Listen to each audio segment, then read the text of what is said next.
السلام علیکم دوستو، میں ہوں عریج اور آپ ہیں اس وقت میرے یوٹیوب چینل عریشہ ناولز پہ۔ آج ہم ریڈ کرنے جا رہے ہیں ناول تو عشق تو جنون کی ایپیسوڈ نمبر 5۔ تو چلیے سٹارٹ کرتے ہیں۔ پلیز مجھے معاف کر دیں، مجھ سے ایسی غلطی دوبارہ نہیں ہوگی۔ میں تو انہیں نیند کا انجیکشن دے کر گئی تھی۔ یہ کیسے اٹھی اور کیسے بے ہوش ہوئی مجھے بالکل بھی پتہ نہیں ہے۔ وہ گہری نیند میں تھی جب میں ان کے کمرے سے باہر نکلی۔ وہ مکمل نیند میں تھی اور انجیکشن کے زہری اثر ان کی آنکھ کیسے کھلی میں نہیں جانتی۔ سر پلیز یہ میری پہلی اور آخری غلطی سمجھ کر مجھے معاف کر دیں۔ اگر یہ نوکری چلی گئی تو میری زندگی مشکل ہو جائے گی۔ سر پلیز سمجھنے کی کوشش کریں۔ آپ جانتے ہیں مجھے پہلے ہی یہ نوکری کتنی مشکل سے ملی ہے۔ سر میں کہاں جاؤں گی؟ اگر اس ہسپتال سے بھی نکال دیا گیا تو مجھے اور کہیں پر جاب نہیں ملے گی۔ سر پلیز ایسا نہ کریں۔ نرس ڈاکٹر کے سامنے کھڑی منتیں کر رہی تھی کیونکہ سامنے بیٹھا ڈاکٹر اسے غیر ذمہ دار ہونے کا سرٹیفکیٹ دے رہا تھا۔ اب اسے کسی بھی ہسپتال میں تو نوکری نہیں مل سکتی تھی۔ آئی ایم سوری مس اماما، آپ ایک غیر ذمہ دار نرس ہیں۔ آپ کو احساس تک نہیں ہے کہ ایک انسان کو آپ کی ذمہ داری پر چھوڑا گیا ہے۔ انہیں وہاں زمین پر پڑے تقریباً 2 گھنٹے سے زیادہ کا وقت ہو چکا تھا، ورنہ ان کا جسم نیلا ہرگز نہ پڑتا، ان کی جان جا سکتی تھی۔ ملازم کا کہنا ہے کہ آپ سارا دن ڈیوٹی کے ٹائم بھی اپنا موبائل یوز کرتی ہیں۔ ایک ذمہ دار نرس کو سب سے پہلے اپنے پیشنٹ کا خیال ہونا چاہیے، نہ کہ فالتو کی ایکٹیویٹیز کا۔ ہم آپ کو اس نوکری سے نکال رہے ہیں کیونکہ آپ اس نوکری کے لائق نہیں ہیں اور اب آگے آپ کو کہیں نوکری نہیں ملے گی۔ بہتر ہوگا کہ آپ ایک بہترین انسان بننے کی کوشش کریں۔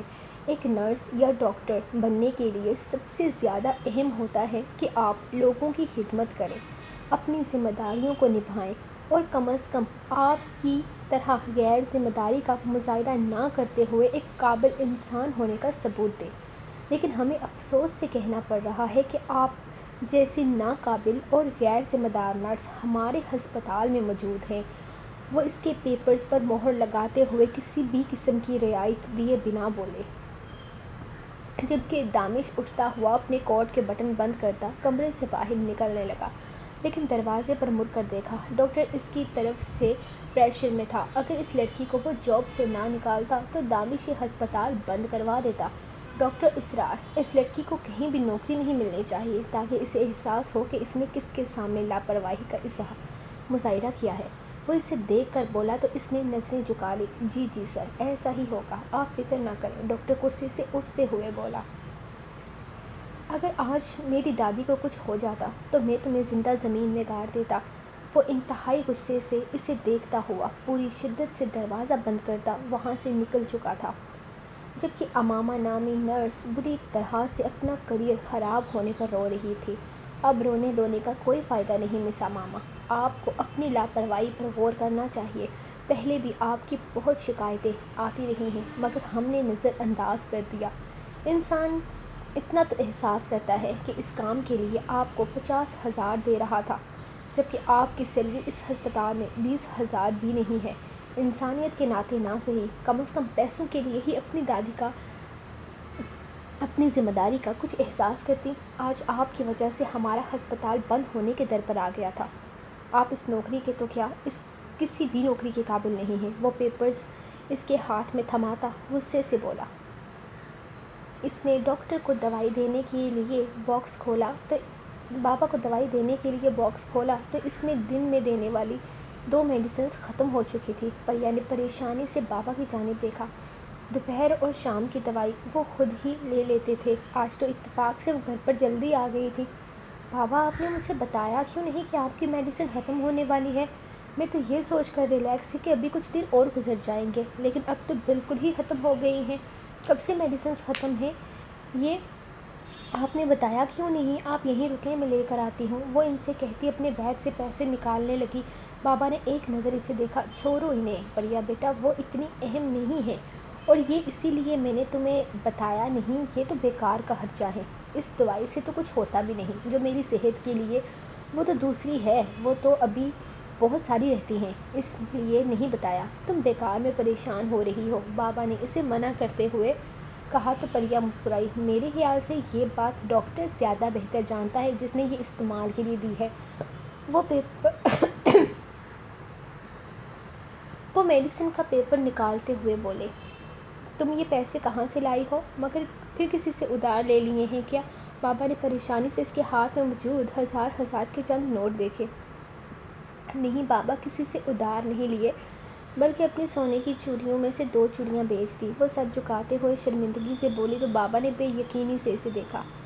لیکن کیوں پریا؟ وہ تمہاری ماں کی آخری نشانی تھی سوائے ان چوڑیوں کے، اور تھا ہی کیا تمہارے پاس زیور کے نام پر؟ وہ بھی اتنی ہلکی تھی، زیورات لفظ کی تو توہین ہو جاتی ہے۔ کیوں بیچ دی تم نے؟ کل کو تمہاری شادی کرنی ہے، اگلے کا کیا حال ہی ہار جاؤ گی؟ بابا بے حد غصے سے کہہ رہے تھے۔ مجھے کسی اگلے گھر نہیں جانا، مجھے اسی گھر میں رہ کر آپ کی جان بچانی ہے۔ آپ سے زیادہ اہم میرے لیے اور کچھ بھی نہیں ہے۔ آپ ٹھیک ہو جائیں، مجھے اور کچھ نہیں چاہیے۔ وہ انہیں دیکھتے ہوئے بولے، نہ میری جان ساری زندگی کیا اس بوڑھے کے سہارے پر بیٹھی رہو گی؟ میں تمہیں کیا دے سکتا ہوں؟ میں تو خود تمہارے سر پر بوجھ بن کے آیا ہوں۔ کیسا باپ ہوں میں، دن رات مرنے کی دعائیں کرتا ہوں، پھر بھی مجھے موت نہیں آتی۔ بھلا مجھ جیسا مسکین انسان بھی اس دنیا میں ہوگا جو اپنی بیٹی کے سر پر بوجھ بن گیا ہے؟ میری بیٹی دن رات میری صحت کے لیے اپنی زندگی برباد کر رہی ہے، ذرا سوچو مجھے کیسا لگتا ہوگا۔ بابا کی آنکھیں نم ہونے لگی تو پریا ان کے پاس آئی اور ان کے سینے سے لگ کر رونے لگی۔ بابا پلیز ایسے نہ کہیں، آپ مجھ پر بوجھ نہیں ہیں۔ بابا آپ تو میری زندگی ہیں، آپ کے ہونے سے میں ہوں، آپ کے ہوتے ہوئے تو کسی کی اتنی مجال نہیں ہوتی کہ مجھ پر گندی نگاہ ڈال لے۔ آپ کا نام ہی مجھے گر کر اٹھنے کی ہمت دیتا ہے۔ بابا آپ ہیں تو میں ہوں، پلیز اس طرح کی باتیں نہ کریں، آپ کو کچھ نہیں ہوگا، میں آپ کو بچاؤں گی، میں آپ کو بچانے کے لیے کسی بھی حد سے گزر جاؤں گی۔ وہ روتے ہوئے بولی۔ بابا کا دل چاہا کہ وہ اسے بتائیں کہ زندگی اور موت انسان کے نہیں بلکہ اللہ کے ہاتھ میں ہے، وہ جسے چاہے زندگی دے، لیکن اس کے روتے بلکتے وجود کو دیکھ کر وہ اپنے لفظ نہ کہہ پائے تھے۔ بیٹا دعا کرو کہ سب کچھ ٹھیک ہو جائے، وہ اس کے سر پر بوسہ دیتے ہوئے بولے، اسے ہمت دینے لگے۔ اس کے علاوہ وہ اور کر ہی کیا سکتی تھی؟ انشاءاللہ سب کچھ ٹھیک ہو جائے گا، میں ابھی آپ کی میڈیسن لے کر آتی ہوں۔ وہ ان کے قریب سے اٹھتے ہوئے اپنے آنسو صاف کر کے بولی تو بابا نے کوئی جواب نہ دیا۔ جب یہ پریا چادر اوڑھتی پیسے مٹھی میں دبائے سیدھی میڈیسن شاپ جانے کے لیے نکلی تھی۔ اسے شاپ والے انکل کو بھی پیسے دینے تھے، ان کا بھی کافی ادار ہو گیا تھا۔ وہ تو کہتے تو نہیں تھے، لیکن جو چیز دینی تھی وہ تو دینی ہی تھی۔ بیٹا مجھے کسی نرس کی ضرورت نہیں ہے، اب میں بالکل ٹھیک ہوں ماشاءاللہ سے، اور رضوان ہر وقت میرے ساتھ رہتا ہے، تم مت رکھو کسی بھی نرس کو میرے لیے۔ نرس سے ڈاکٹر کے قریب ہوتے ہوئے میں اپنے آپ کو بیمار بھی محسوس کرتی ہوں، وہ اسے سمجھا رہی تھی، لیکن دانش کے منہ پر تو صرف ایک ہی لفظ تھا، نہیں۔ آپ سے کسی نے پوچھا؟ جو میں کہہ رہا ہوں وہی ہوگا۔ ٹی وی یا نیوز پیپر پر اشتہار دوں کہ ایک اچھی اور قابل نرس کی ضرورت ہے جو آپ کا بہت خیال رکھ سکے؟ وہ سوچتے ہوئے بولا، بالکل بھی نہیں، اس کی ہرگز ضرورت نہیں ہے، کوئی ضرورت نہیں ہے تمہیں کوئی بھی اشتہار دینے کی۔ رضوان ہے تو صحیح، دادی نے پھر سے سمجھانا چاہا۔ رضوان کوئی لڑکی نہیں ہے دادی، آپ کو واش روم جانے کے لیے ایک لڑکی کی ضرورت ہوتی ہے، میں آپ کو ایک لمحے کے لیے بھی اکیلا نہیں چھوڑ سکتا۔ رضوان ہر وقت آپ کے ساتھ نہیں رہ سکتا، اسی لیے نرس آئے گی اور ضرور آئے گی جو ذمہ دار ہوگی اور اپنی ذمہ داری کو اچھے طریقے سے سمجھتی ہوگی۔ وہ فیصلہ کرتے ہوئے فون نکال کر داؤد کو کال کرنے لگا۔ تم نے کون سا میری کوئی بات آج تک مانی ہے جو اب مانو گے؟ میں پاگل ہوں جو تمہیں سمجھاتی رہتی ہوں، دادی ناراضگی سے بولی۔ انہیں لگا تھا اس طرح سے کہنے پر ہو سکتا ہے وہ اپنی بات سے پلٹ جائے، لیکن دانشہ کے الفاظ تو کچھ اور ہی تھے۔ اگر آپ کو یہ پتہ ہے تو کیوں فضول کی بحث کرتی ہیں میرے ساتھ؟ بات ماننا تو میں نے کبھی اپنے باپ کی بھی نہیں سیکھی، آپ تو پھر باپ کی اماں ہیں۔ وہ انہیں دیکھتے ہوئے بولا تو اس کے لبوں پر دلکش مسکراہٹ تھی، دادی تو بس اس کی نظر ہی اتار سکتی تھی۔ بے ساختہ ان کے منہ سے ماشاءاللہ نکلا، جبکہ وہ داؤد کے کال اٹینڈ کرتے ہوئے کمرے سے نکل گیا تھا، جبکہ دادی یہ سوچ رہی تھی کہ اب پچھلی فیشن دیوا کی طرح ایک اور دیوا ان کے گھر آنے والی ہے۔ پہلے ہی وہ امامہ کی ہائی ہیل کی ٹک ٹک کی وجہ سے کافی زیادہ اکتا چکی تھی۔ انکل یہ ساری میڈیسن دے دیں، تقریباً 1 مہینے کی ہیں، وہ دھیان سے ان میں سے کوئی بھی چھوڑیے گا نہیں، اور بالکل صحیح حساب سے دیجیے گا کوئی کم نہ پڑ جائے۔ بعد میں وہ شاپ کیپر کو دوائیوں کی لسٹ پکڑاتے ہوئے بولی اور ساتھ ہی انہیں ادار کے پیسے دینے لگی جو وہ ان سے پہلے لے کر گئی تھی۔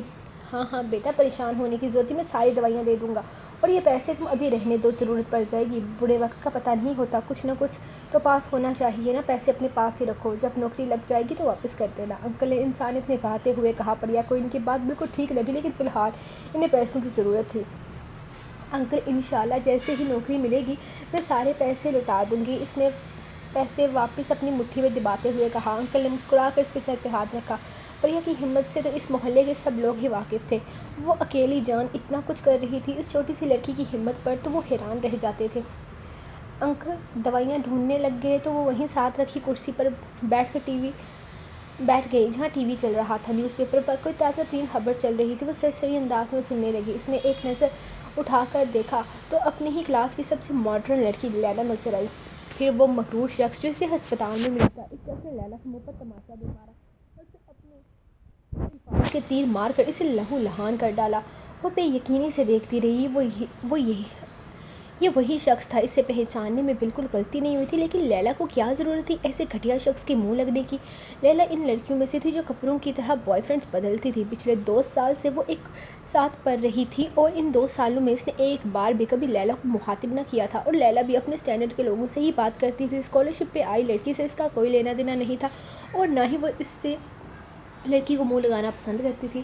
دیکھو بیٹا کیا زمانہ آ گیا، امیر لوگ اس طرح سے بدلے نکالتے ہیں۔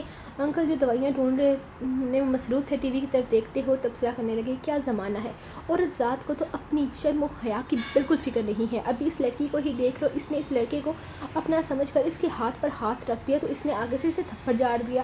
بیٹا حیرانگی ہوتی ہے ان کی تربیت پر، ماں باپ مر گئے ہیں جو اس طرح کی حرکتیں کرتی ہیں، نہ پہننے اوڑھنے کی تمیز، نہ چلنے پھرنے کی تمیز، یہ ساری ان کے والدین کی دی ہوئی چھوٹ ہے۔ آج کل کی لڑکیوں کو اپنی عزت کا ذرا احساس نہیں، اگر یہ ایسی حرکت نہیں کرتی تو اسے بے عزتی سے بچ جاتی۔ پتہ نہیں آج کل کی بچیوں کو ہو کیا گیا ہے، اور اوپر سے ان جناب کو بھی دیکھو، پہلے کس طرح آرام سکون سے اس لڑکی کی باہوں میں باہیں ڈالے گھوم رہے تھے، اور پھر جب وہ لڑکی ذرا اور قریب ہوئی تو تھپڑ لگا دیا اور ثابت کر دیا کہ میں تو اچھا اور نیک ہوں، لڑکی ہی خراب ہے۔ انکل نے اپنے تبصرے پر اسے پوری بات بتائی تھی۔ ٹی وی کی آواز بند تھی، نیوز کاسٹر کیا کہہ رہی تھی اسے ایک لفظ بھی سمجھ نہیں آیا، لیکن انکل نے سب کچھ بتا دیا تھا۔ انکل آپ کو یہ ساری باتیں کیسے پتا؟ میرا مطلب ہے کیا آپ یہ نیوز پہلے بھی دیکھ چکے ہیں؟ ارے ہاں بیٹا، یہ امیروں کی خبر، ٹی وی پر صبح سے یہی سب کچھ تو چل رہا ہے، میں خبریں سنتا ہوں، ان کی خبریں تو اکثر آ ہی جاتی ہیں۔ یہ کوئی بہت بڑا بزنس مین ہے اور یہ لڑکی بھی کسی بہت بڑے بزنس مین کی بیٹی ہے۔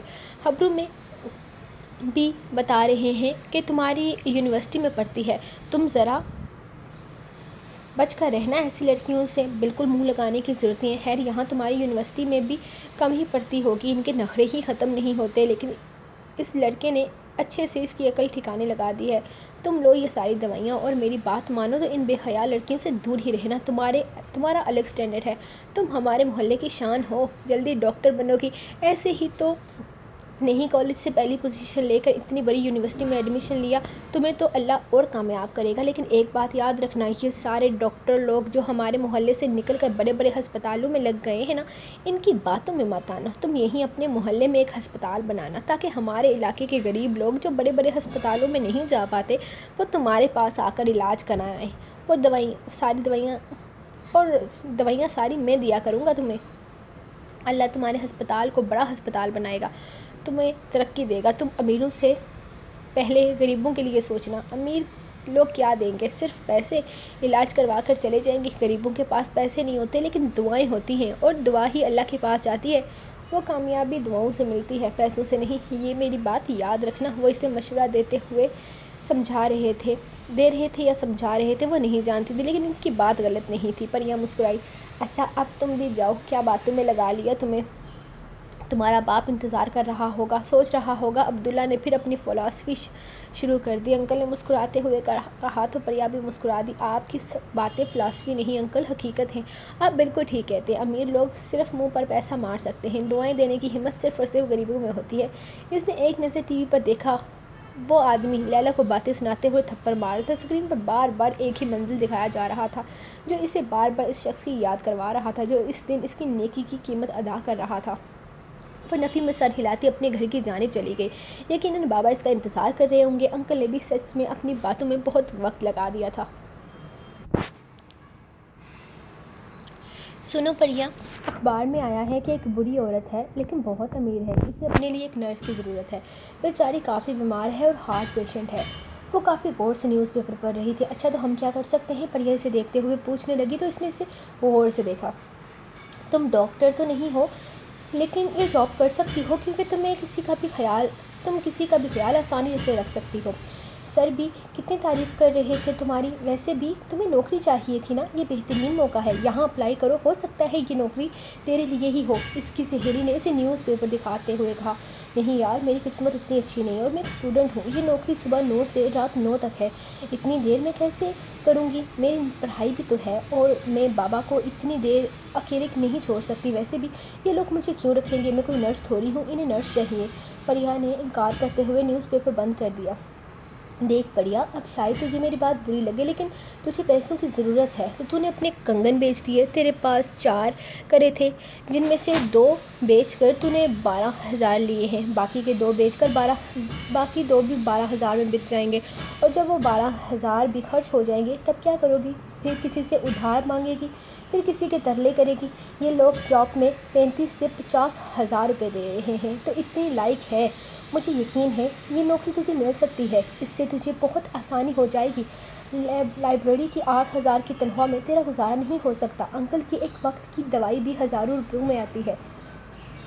میں تجھے یہی مشورہ دوں گی کہ تجھے جہاں امید کی کرن نظر آئے وہاں کوشش ضرور کر، اپنے لیے نہیں اپنے بابا کے لیے۔ باپ کے بنا زندگی بہت مشکل ہو جاتی ہے پریا، باپ کا سایہ ہی بیٹی کی کل کائنات ہے، اس کے بنا بیٹی کی کوئی اہمیت نہیں ہے۔ اور ویسے بھی یونیورسٹی سے چھٹیاں ہونے والی ہیں تو آسانی سے کوئی بھی نوکری جوائن کر سکتی ہے، ایک بار کوشش تو کر لے۔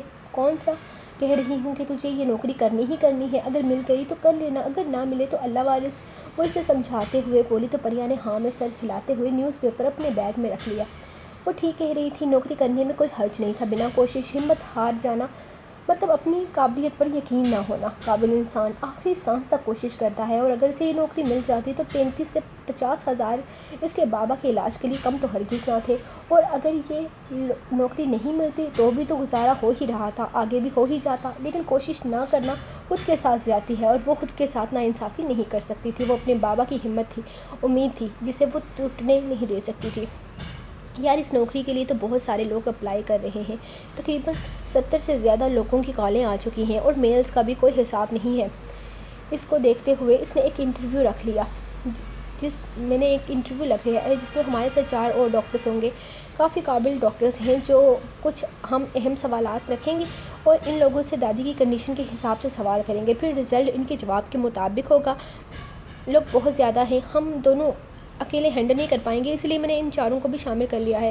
کل صبح 9 سے رات 9 بجے تک انٹرویو ہوں گے، ان میں سے جو بہتر لگی انہیں سلیکٹ کر لیں گے اور پھر انہیں دادی کے سامنے لے جائیں گے، دادی کو جو بہتر لگی وہ اپنے لیے رکھ لیں گے۔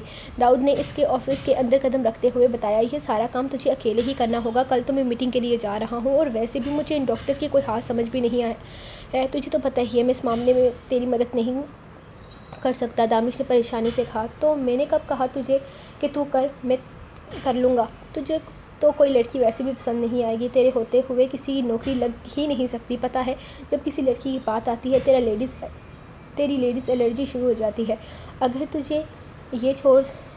تجھ پر چھوڑ دوں تو نوکری کسی کو نہیں مل سکتی، اور تجھے زیادہ پریشان ہونے کی ضرورت نہیں ہے، میں خود ہی چیک کر لوں گا، جو اچھی لگی وہ دادی کے سامنے لے جاؤں گا، پھر دادی سلیکٹ کر لیں گی تو آرام سے اپنا کام کر لے، میں اکیلا نہیں ہوں، میرے ساتھ 4 دوست بھی ہیں، ویسے بھی کل سنڈے ہے تو ہم بالکل فری ہوں گے، کوئی کام ہی نہیں ہے، یہی کر لیں گے، اور دادی کے لیے ایک اچھی اور ذمہ دار نرس بھی ڈھونڈ لیں گے جو دادی کا پوری ذمہ داری سے خیال رکھے گی۔ پچھلی والی نے تو اچھا خاصا شرمندہ کروا دیا، اسے خود بھی اس لڑکی پر بہت غصہ تھا جسے وہ لوگ ہسپتال کی سب سے اچھی ذمہ دار نرس سمجھتے تھے، اس نے دادی کی زندگی خطرے میں ڈال دی تھی، لیکن دانش نے بھی صحیح نہیں کیا، وہ اس معاملے میں کبھی دانش کا ساتھ نہیں دے سکتا تھا، دانش تو اب ان پر یقین کرنے کے بارے میں سوچ بھی نہیں سکتا تھا، اسی لیے تو داؤد پر ڈال دیا سب کچھ، اور وہ تو ان کا پورا ہسپتال بند کروانے والا تھا، ان لوگوں پر کیس کروانے والا تھا، اس نے بہت مشکل سے سمجھایا کہ اس نرس نے اس ہسپتال کے سٹاف کو شرمندہ کر کے رکھا ہے۔ شکریہ دوست، کاش میں بھی کبھی تمہارے لیے کچھ کر پاؤں، اس نے حسرت سے کہا تو داؤد مسکرایا، انشاءاللہ وہ دن بھی ضرور آئے گا، وہ مسکرایا، تم دیکھ لینا دادی کو کسی قسم کی کوئی تکلیف نہیں ہونی چاہیے، جو دادی کو ٹھیک لگے وہی رکھنا۔ اس نے داؤد کے آئیڈیا پر غور کرتے ہوئے کہا تو اس نے صرف ہاں میں سر ہلایا۔ پریا بیٹا یہ تم کیا کر رہی ہو؟ جب سے آئی ہو پڑھے جا رہی ہو؟ کیا کوئی ٹیسٹ ہے تمہارا؟ یہ تمہارے کورس کی کتاب تو نہیں ہے؟ کھانا کھانے کے بعد بابا کو دوائی دے کر وہ اپنی چارپائی پر بیٹھی کچھ یاد کرنے میں مصروف تھی، جب بابا نے اسے کتاب میں اتنا مگن دے کر پوچھا، بابا کل ایک نوکری کے لیے اپلائی کرنے جا رہی ہوں، نرس کی نوکری ہے، تو وہ لوگ کوئی بھی سوال پوچھ سکتے ہیں، کہا جاتا ہے کہ بہت بڑے بڑے ہسپتالوں سے ڈاکٹرز ہیں، میں سارے جواب اچھے سے یاد کر رہی ہوں تاکہ یہ نوکری مجھے مل جائے، آپ بھی دعا کیجیے گا۔ بیٹا کس نوکری کی بات کر رہی ہو؟ جو نوکری ہے تمہاری لائبریری میں وہ اچھی ہے نا؟ کیوں خود کو مزید ہلکان کر رہی ہو؟ کیوں خود کو مشکل میں ڈال رہی ہو؟ کیوں خود کو تھکا رہی ہو؟ اور کوئی بھی نوکری کرنے کی بالکل ضرورت نہیں ہے، ہمارا گزارا ہو تو رہا ہے، اپنی پڑھائی پر دھیان دو۔ بابا نے سختی سے کہا، نہیں بابا گزارا ہی تو نہیں ہو رہا، اور گزارا کرنے کے لیے ہی میں اس نوکری کا سوچا ہے، آپ پریشان نہ ہوں، اب بس دعا کریں۔ بابا کے ناراض ہونے پر وہ انہیں سمجھاتے ہوئے ان کے پاس آ بیٹھی، بیٹا ہمارے پاس پیسے ہیں تو صحیح، فی الحال ہمارا گزارا ہو رہا ہے، بہت پیسے ہیں ابھی کے لیے، بعد میں دیکھی جائے گی، تمہیں کوئی ضرورت نہیں ہے کسی مشکل میں پڑنے کی، اپنی پڑھائی پر دھیان دو۔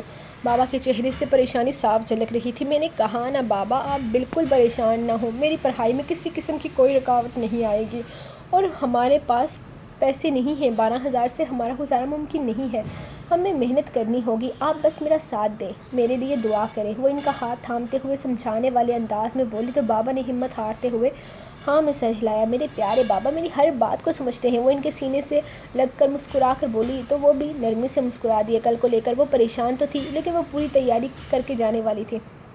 پریا کو صرف اتنا پتا تھا کہ کسی عورت کی دیکھ بھال کرنی ہے جو ہارٹ پیشنٹ ہے، مطلب کسی کی خدمت کرنی ہے، کسی کا خیال رکھنا ہے، یہ کام تو وہ بہت شوق سے کرتی تھی۔ اس کے اندر کی ڈاکٹر ہمیشہ لوگوں کی مدد کرنے کے لیے تیار رہتی تھی، اسے یقین تھا اگر قسمت نے ساتھ دیا تو عنقریب وہ ایک اچھی ڈاکٹر ہوگی۔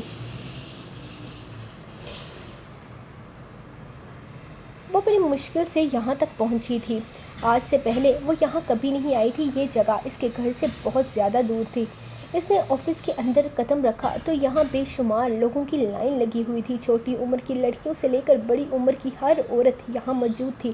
ان سب کے بیچ وہ اپنے آپ کو نوکری کے قابل ہرگز نہیں سمجھ رہی تھی۔ وہ آہستہ سے سائیڈ سے لگی ایک کرسی پر آ بیٹھی، اس کا نمبر 270 کے بعد تھا اور اسے یقین تھا ان 270 میں سے ہی لڑکیاں سلیکٹ کر لی جائیں گی اور اس کی باری ہی نہیں آئے گی۔ اتنے لوگوں کو دیکھ کر وہ نا امید سی ہونے لگی۔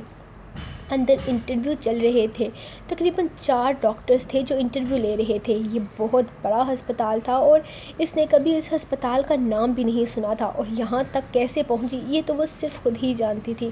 ہر کوئی دعا مانگ رہا تھا کہ نوکری اسے مل جائے، جبکہ وہ تو اتنی سب دعاؤں کے بیچ اپنے لیے دعا بھی نہیں مانگ پائی تھی۔ لسٹ کم ہوتی جا رہی تھی اور اس کی ٹینشن بڑھتی جا رہی تھی۔ کچھ لڑکیاں کھانا کھانے کے لیے اٹھ کر چلی گئی لیکن واپس آئی تو لسٹ میں ان کا نام اینڈ پر رکھ دیا گیا۔ اس نے خدا کا شکر ادا کیا کہ وہ اٹھ کر کہیں نہیں گئی۔ اب وہ لڑکیاں سیکرٹری سے لڑ رہی تھی، جبکہ پریا اس نوکری کی اتنی زیادہ طلبگار تھی کہ اتنی شدید پیاس کے باوجود بھی وہ اٹھ کر پانی پینے نہ گئی۔ اب تو اسے بھوک بھی بہت لگ رہی تھی، اس نے بابا کے سامنے ظاہر نہیں کیا تھا، لیکن حقیقت یہی تھی کہ یہ نوکری اس کی ضرورت تھی جو اس کے لیے بہت سی آسانیاں پیدا کر سکتی تھی۔ وہ اس پر کوئی رسک نہیں لے سکتی تھی۔ صبح سے شام ہو چکی تھی، تقریباً ساری ہی لڑکیاں نا امید ہوتی جا رہی تھی، باہر اندھیرا ہو رہا تھا۔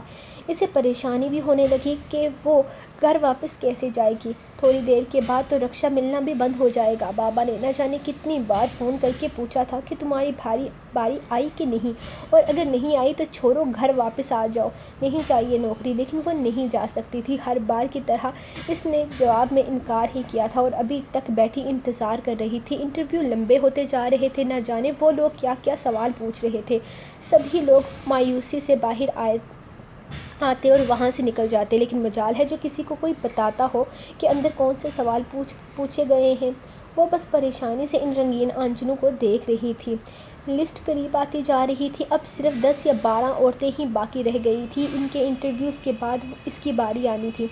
وہ خاموشی سے بیٹھی اپنی باری کا انتظار کر رہی تھی۔ وہ خود کو مکمل تیار کر چکی تھی، اسے کانفیڈنس سے جواب دینا تھا۔ اس کے ساتھ بیٹھی مغرور سی آخری عورت بھی مایوسی سے باہر آئی تو اب کی باری۔ اس نے ایک لمبی سانس لیتے ہوئے آفس کی جانب قدم بڑھائے۔ دروازے کے پاس رک کر اس نے پوری شدت سے دعا مانگی تھی کہ جو بھی سوال آئے آسان ہو اور وہ نوکری اسی کو ملے جو اس نوکری کے قابل ہے۔ دروازہ اندر دھکیلتے ہوئے اس نے کمرے کے اندر قدم رکھا اور نظریں جھکائے دروازہ بند بھی کر دیا۔ سامنے 2 عورتیں بیٹھی ہوئی تھیں جبکہ 3 مرد حضرات تھے۔ بیچ والی کرسی پر بیٹھا شخص کون تھا اسے پہچاننے میں زیادہ وقت نہ لگا۔ یہ ڈاکٹر داؤد تھا۔ اسے دیکھتے ہی پہچان گیا تھا۔ مس پریا، آپ یہاں؟ میں تو انتظار کر رہا تھا کہ آپ کب اپنا وائٹ کوٹ پہن کر مجھے کسی سرجری میں اسسٹ کر رہی ہوں گے اور یہاں آپ نرس کی جاب کے لیے آئی ہیں، داؤد نے مسکراتے ہوئے کہا تو پریا نے صرف ہاں میں سر ہلایا۔ جی سر، مجھے اس نوکری کی ضرورت ہے۔ ڈاکٹر بننے سے پہلے مجھے بہت کچھ سیکھنا ہے ابھی، اور یہ نوکری میری ضرورت بھی ہے۔ میں جھوٹ نہیں بولوں گی کہ میڈیکل کی اسٹوڈنٹ ہوں، اسی لیے یہ نرس کی جاب کرنا چاہتی ہوں یا پہلے اس جاب کو ایکسپیرئنس کرنا چاہتی ہوں۔ ایسا کچھ نہیں ہے، مجھے نوکری کی ضرورت ہے۔ میرے بابا کو کینسر ہے اور میرے پاس ان کے علاج کے لیے پیسے نہیں ہیں۔ مجھے ان کے علاج کے لیے یہ نوکری کوئی بھی نوکری ملے میں خوشی خوشی کر لوں گی۔ مجھے میرے بابا کی جان بچانی ہے۔ فی الحال میں ڈاکٹر نہیں بنی، اسی لیے شاید میں ان کی بیماری کو سمجھ نہیں پا رہی اور ان کی بیماری کو سمجھنے کے لیے مجھے اپنے بابا کی جان بچانی ہوگی، تبھی تو میں ان کا علاج کر پاؤں گی۔ وہ اسے دیکھتے ہوئے اپنی بات مکمل کر گئی جبکہ اس کا لاجک نہ سمجھتے ہوئے بھی پاس بیٹھی ڈاکٹر کو اس کی باتیں اچھی لگی تھیں۔ کیا آپ یہ چاہتی ہیں کہ یہ نوکری آپ کو مل جائے؟ سامنے بیٹھے ڈاکٹر نے سوال کیا۔ نہیں، بالکل بھی نہیں، میں ہرگز ایسا نہیں چاہتی کہ مجھ پر ترس کھا کر یہ نوکری مجھے دی جائے۔ میں بس یہ چاہتی ہوں کہ جو انسان اس نوکری کے قابل ہے اسے یہ نوکری مل جائے۔ میں جانتی ہوں میری ایجوکیشن کمپلیٹ نہیں ہے، لیکن میں بہت سارے پریکٹیکلز کر چکی ہوں۔ مجھے یقین ہے میں کسی بھی انسان کو بہت اچھی طریقے سے سنبھال سکتی ہوں اور اسی یقین کے ساتھ میں یہاں آئی ہوں۔ آپ مجھے نوکری پر رکھیں یا نہ رکھیں یہ آپ کی مرضی ہے، لیکن مجھے اس نوکری کی ضرورت بھی ہے اور میرا یقین بھی کہتا ہے کہ میں یہ نوکری کر سکتی ہوں۔ اس نے فل کانفیڈنس سے جواب دیا۔ ٹھیک ہے، اگر آپ کو لگتا ہے کہ آپ یہ نوکری کر سکتی ہیں اور آپ کو یہ نوکری کرنے میں کوئی مسئلہ نہیں ہوگا تو ہم آپ کو ایک موقع دیتے ہیں۔ آپ فرض کریں کہ آپ کے سامنے ایک انسان کو چوٹ لگی ہے، اس کا خون بہت زیادہ بہہ رہا ہے، تو آپ کیا کریں گی؟ داؤد نے اس کا کانفیڈنس دیکھتے ہوئے سوال کیا۔ وہ ایک پل کو رکی جیسے ان کا سوال اسے سمجھ نہ آیا ہو۔ میں یہ پوچھنا چاہتا ہوں کہ اگر آپ کے سامنے کسی شخص کو چوٹ لگ جائے تو آپ کیا کریں گی؟ اس میں اتنا سوچنے والی کوئی بات نہیں ہے، ظاہر سی بات ہے آپ ڈاکٹر کو بلائیں گی کیونکہ آپ ایک ڈاکٹر نہیں ہیں بلکہ ایک نرس ہیں۔ اس کے چپ ہو جانے پر ڈاکٹر داؤد نے جواب دیا، نہیں، ہرگز نہیں، میں دیکھوں گی اگر میں اس کا علاج کر سکتی ہوں، اس کا خیال رکھ سکتی ہوں تو میں پہلے خود کوشش کروں گی۔ اگر کنڈیشن زیادہ خراب ہو جائے تب میں ڈاکٹر سے رجوع کروں گی، اور اگر ڈاکٹر بیزی ہو یا کسی اور پیشنٹ کو چیک کر رہے ہوں تو یقیناً وہ کہیں گے کہ وہ ابھی بیزی ہیں، چیک نہیں کر سکتے، تو تب بھی اس پیشنٹ کو مرنے تو نہیں دے سکتی نا، مجھے خود ہی کچھ نہ کچھ کرنا ہوگا۔ اگر کسی کو کوئی ذرا سی چوٹ لگ جائے تو زخم کے مطابق ٹیوب لگا کر پٹی کرنا اتنا بھی مشکل نہیں ہوتا کہ ڈاکٹر کا انتظار کیا جائے۔ یہ کام تو 2-3 بار میں پریکٹیکل کی صورت میں کر چکی ہوں۔ اس نے ڈاکٹر کی بات کاٹتے ہوئے جواب دیا، مطلب کہ اگر کسی کو چوٹ لگ جائے اور ڈاکٹر بیزی ہوں تو آپ خود ڈاکٹر بن جائیں گی؟ ڈاکٹر کے لہجے میں طنز تھا۔ جی میں ڈاکٹر بن جاؤں گی انشاءاللہ۔ انشاءاللہ ایسی کنڈیشن بھی تبھی آئے گی جب میں ڈاکٹر بن چکی ہوں گی، اور تب جو نرس میرے ساتھ کام کر رہی ہوں گی اسے میں ان چھوٹی موٹی چیزوں کا خود سامنا کرنے کی ہمت دیا کروں گی تاکہ میرا انتظار کیے بنا پیشنٹ کا علاج ہو سکے۔ اس نے ڈاکٹر کو دیکھتے ہوئے جواب دیا۔ ڈاکٹر کے چہرے پر مسکراہٹ آ گئی تھی۔ اس نے داؤد کو دیکھتے ہوئے ہاں میں سر ہلایا جبکہ داؤد نے اٹھتے ہوئے ایک لیٹر اس کی طرف بڑھایا۔ کل صبح اس ایڈریس پر پہنچ جانا۔ کچھ لڑکیوں کی سلیکشن ہوئی ہے، ان میں سے جو لڑکی ہمارے پیشنٹ کا خیال رکھے گی ان کی سلیکشن ہماری پیشنٹ خود کریں گی۔ داؤد نے اسے سمجھانے والے انداز میں جواب دیا تو اس نے صرف ہاں میں سر ہلا کر لیٹر تھام لیا۔ مطلب کہ میری سلیکشن ہو گئی ہے؟ اس نے بے یقینی سے پوچھا تو داؤد نے ہاں میں سر ہلایا۔ یہاں سے تو ہو گئی ہے، اب آگے ہو جائے تو تمہاری نوکری پکی؟ اس نے مسکراتے ہوئے اس معصوم سی لڑکی کا چہرہ دیکھا جو یہاں بے یقینی کے بہت سارے رنگ تھے۔ آپ کے سامنے ہو گئی نا تو آگے تو ہو ہی جائے گی، کیونکہ وہاں جو شخص ہوگا کم از کم ڈاکٹر جیسا پتھر دل تو نہیں ہوگا، اور میں جانتی ہوں کہ میں اس قابل ہوں کہ مجھے یہ نوکری مل جائے۔ اس نے مسکراتے ہوئے لیٹر اپنے بیگ میں رکھا۔ جب اس کی نظر سامنے کھڑے واٹر کولر پر پڑی۔ اگر آپ کی اجازت ہو تو میں تھوڑا سا پانی پی سکتی ہوں؟ صبح سے پانی کا ایک قطرہ بھی نہیں پیا، کیونکہ جو بھی عورت وہاں سے اٹھ کر جاتی اس کا نمبر اینڈ پر لگا دیا جاتا، اور میں ایسا رسک نہیں لے سکتی تھی۔ اس نے شرمندگی سے سر جھکاتے ہوئے مدھم آواز میں بتایا۔